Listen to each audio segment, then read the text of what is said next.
ban pyntikna iaka jingpyntrei dakumno ban bhabreu penitenan penek khoj kawai hakawai nak Iew ki barimtam hapa kejela kata Iew Mawlong kebangi ong kayodo menta genti menteri rang ba daladehi sajisin biang leit ban kmi ban pen ya katai Iew bakumno ki jingpyntrei ide jingstet ya chai kum balamang Iew menteri lang ba hakatai kesengi layas senran lang nda arngut ke deputy chief minister umas neo balang dahar bat bah prestun tensong kum juro kong amperin lengdo bat sanbor bat kiwei ki heb sarkar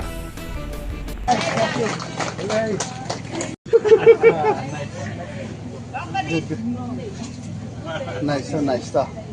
Lovely. Right now, the felicitations are going on for all the guests. Kajing pinang burung daw wai but India.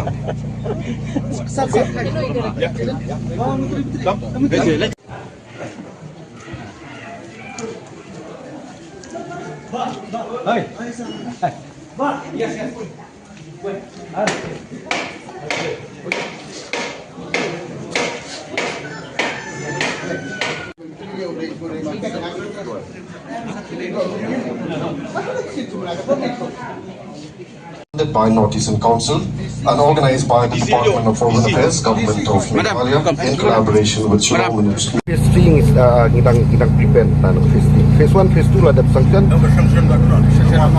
Tapi phase 1 sanction ke 5.80 crore. The phase 2 is 13.94 crore, and the phase 3 where the DPR is still in progress.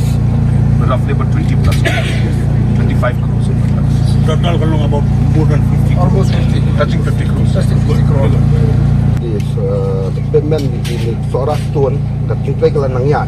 Kepaat buat minta kadai nak benda beli utility dots kata bentuk of the municipal board kadai phase 2. Bar phase 3 bagi besar nak kenika.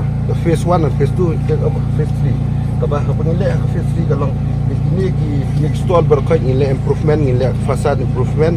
Nanda ni kabel ki badan jong power ne jong telecoms balong bandung sepong ndok bomlong in buat kerja kind of trade ada limited position ni kinyan nak tu nanda ni jaga syong ki hokas gilian syong hokas mata kilong open dan in bu kanopi na jrong kanang ban cover iki hak pos slab hak pos siat akan protect iki nak no slab nak jadi siat dan persen the fast lane payment with the Sora sponsor is ongoing work, and the second phase is that the Shillong Municipal Board will pick up the work. Whatever remaining in these two phases will pick up in the third phases. So this DPR also start preparing that. So at present like this payment of the lanes is phase 1 is only 4.6 kilometers, but actually as for this comprehensive master plan is 5.2. Whatever remaining, yes, and the state government and also sir, in this phase 3, sir. So we do this improvement of the facades of each and every store. Then wherever those in this lane where the hawkers are sitting, then we will have a canopy so that it will protect the hawkers from the rains and from the sun. And then also all those covers from the rains and from the sun.